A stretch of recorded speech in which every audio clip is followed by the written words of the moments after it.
101010026 dari kelas IT 101.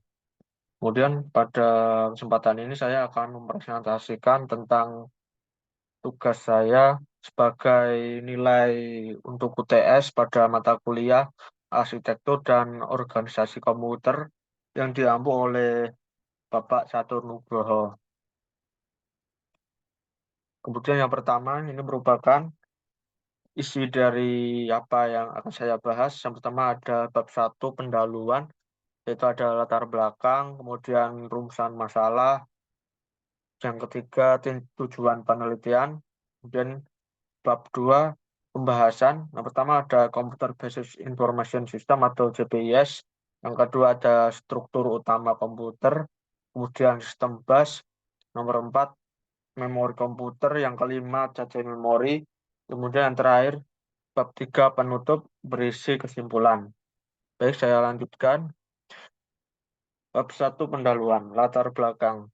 Arsitektur komputer membahas hal-hal yang berkaitan dengan atribut-atribut yang terlihat atau yang dipertimbangkan oleh pemrogram dan yang memiliki dampak langsung pada eksekusi logis sebuah program. Nah, dengan kata lain, arsitektur komputer membahas masalah-masalah yang berkaitan dengan fungsi komponen-komponen komputer. Contoh atribut arsitektural adalah set instruksi, representasi data atau jumlah bit yang digunakan untuk mempresentasikan jenis data, mekanisme input atau output atau I/O, dan teknik pengalaman memori. Organisasi komputer membahas bagaimana semua fungsi-fungsi komputer tersebut dapat diimplementasikan. Jadi, organisasi komputer membahas hal-hal yang berkaitan dengan unit-unit operasional dan interkoneksinya, yang merealisasikan spesifikasi arsitektural. Dengan kata lain, organisasi komputer membahas masalah-masalah yang berkaitan dengan struktur komputer. Kemudian rumusan masalah yang kita bahas ada apa itu Computer Based Information System, apa itu struktur utama komputer, kemudian apa itu konsep dan definisi sistem bus, definisi memori komputer, dan yang terakhir kemudian cache memori. Tujuan tujuan dari makalah ini dapat diuraikan sebagai berikut. Yang pertama menjelaskan tentang Computer Based Information System atau CPIS. Yang kedua menjelaskan tentang struktur utama komputer. Yang ketiga menjelaskan tentang sistem bus. Yang keempat menjelaskan tentang memori komputer. Yang terakhir menjelaskan tentang cache memori. Kemudian bab 3 pembahasan. Yang pertama Computer Based Information System. Pengertian Computer Based Information System CPIS adalah sistem informasi yang menggunakan komputer berbasis komputer dan teknologi komunikasi untuk melakukan tugas-tugas yang diinginkan sebagai alat bantu untuk pengambilan keputusan. Sistem informasi berbasis komputer mempunyai arti bahwa komputer mempunyai peran penting dalam sebuah pembangkit informasi melalui integrasi yang dimiliki antar subsistemnya. Sistem informasi akan mampu menyediakan informasi yang tepat, berkualitas, cepat, dan akurat sesuai dengan manajemen yang memerlukannya.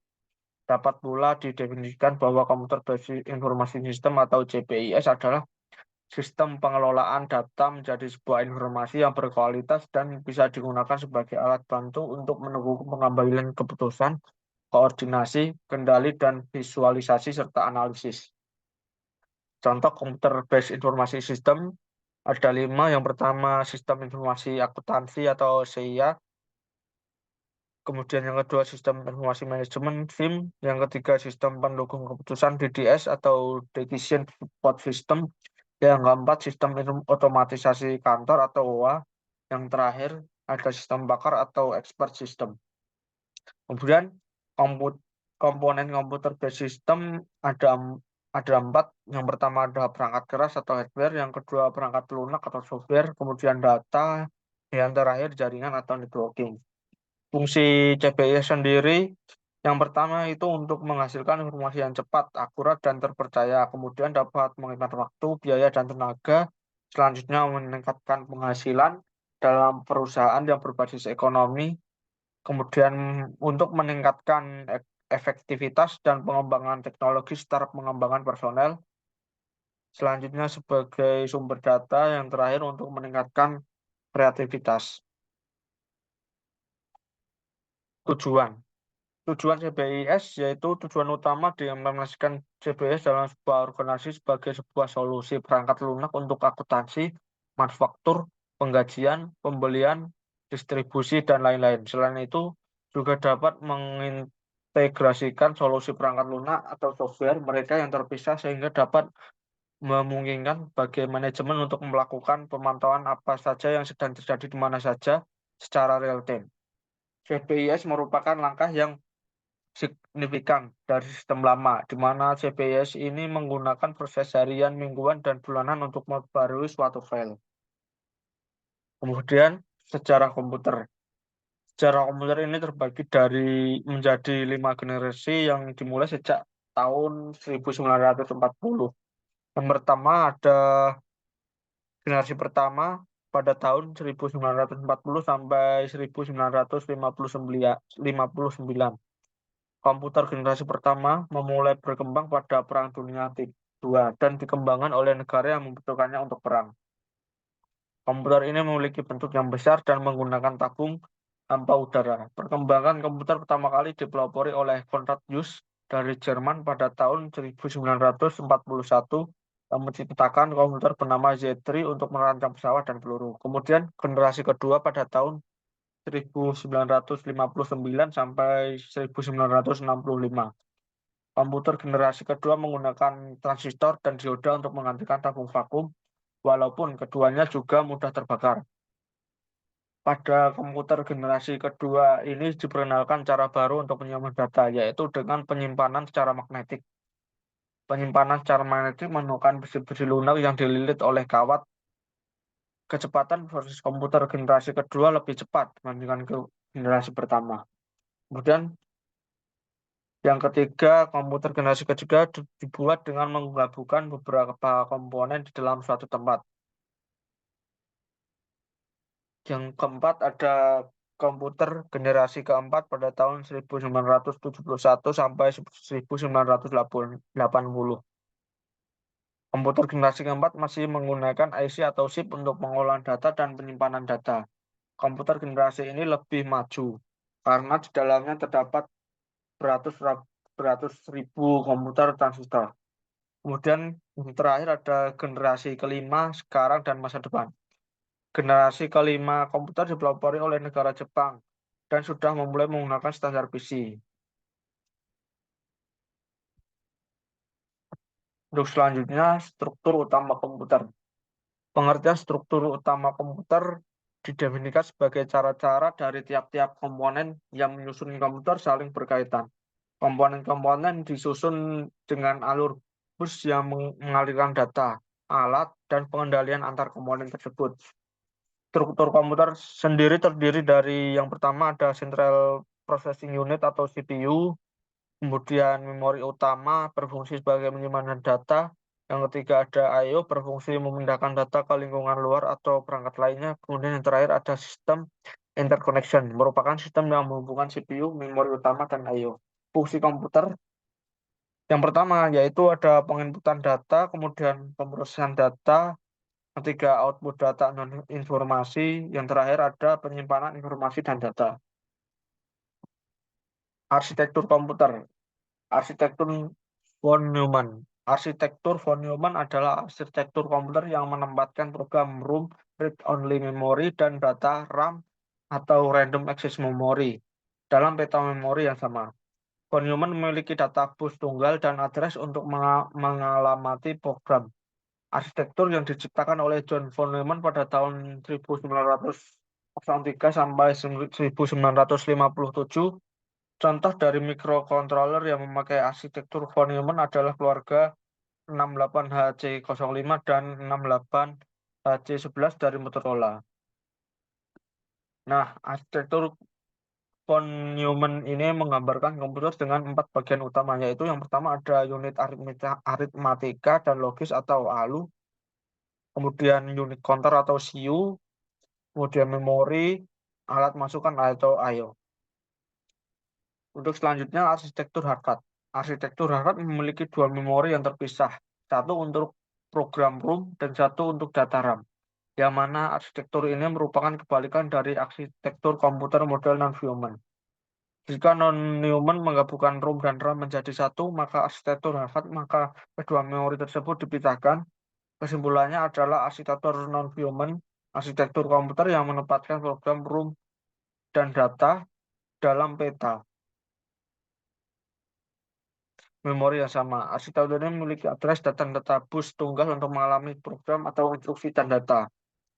Sebaliknya, arsitektur Harvard memiliki dua memori yang terpisah, satu untuk program ROM dan satu untuk data RAM. Perbedaan arsitektur dan organisasi komputer. Perbedaan utamanya yaitu organisasi komputer bagian yang terkait dengan erat dengan unit-unit operasional. Contohnya teknologi hardware, perangkat antarmuka, teknologi memori, sistem memori, dan sinyal-sinyal kontrol. Arsitektur komputer, atribut-atribut sistem komputer yang terkait dengan seorang programmer. Contoh, set instruksi, aritmatika yang dipergunakan, teknik pengalamatan, dan mekanisme I/O. Yang ketiga, sistem bus. Sistem bus merupakan sistem di mana komponen-komponen dalam sebuah komputer terhubung dengan baik untuk mengerjakannya. Komponen di sini maksudnya seperti CPU, memori, perangkat I/O. Komponen tersebut terhubung menjalankan fungsinya dengan baik. Bus sistem jenis bus bisa dibedakan menjadi dua macam, yaitu dedicated bus dan multiplexing bus. Satu, bus khusus atau dedicated bus merupakan bus yang khusus menyalurkan data tersebut saja. Bus ini memiliki kelebihan yaitu kecepatannya tinggi, akan tetapi juga mempunyai kelemahan yang membutuhkan saluran yang banyak. Yang kedua, bus multiplex. Bus multiplex merupakan bus yang menyampaikan data melalui informasi yang berbeda, baik itu data, alamat, dan sinyal kontrol dengan cara multiplex. Jenis bus berdasarkan fungsinya. Jenis bus berdasarkan fungsinya dibagi menjadi tiga. Yang pertama ada bus data.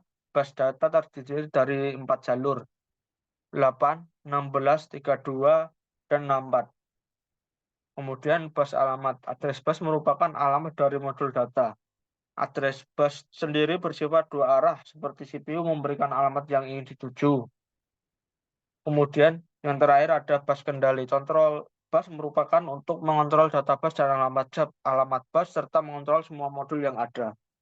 Macam-macam bus dalam sistem komputer modern. Pada bus utama sistem komputer dapat dibedakan menjadi beberapa jenis, yaitu yang pertama ada pengolah bus, yang kedua ada bus ISA,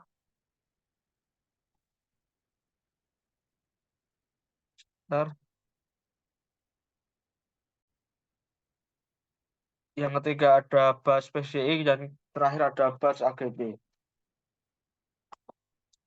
4. Memori komputer. Pengertian memori. Memori atau yang disebut sebagai memori fisik ataupun memori internal adalah media yang menyimpan data atau informasi sementara pada komputer.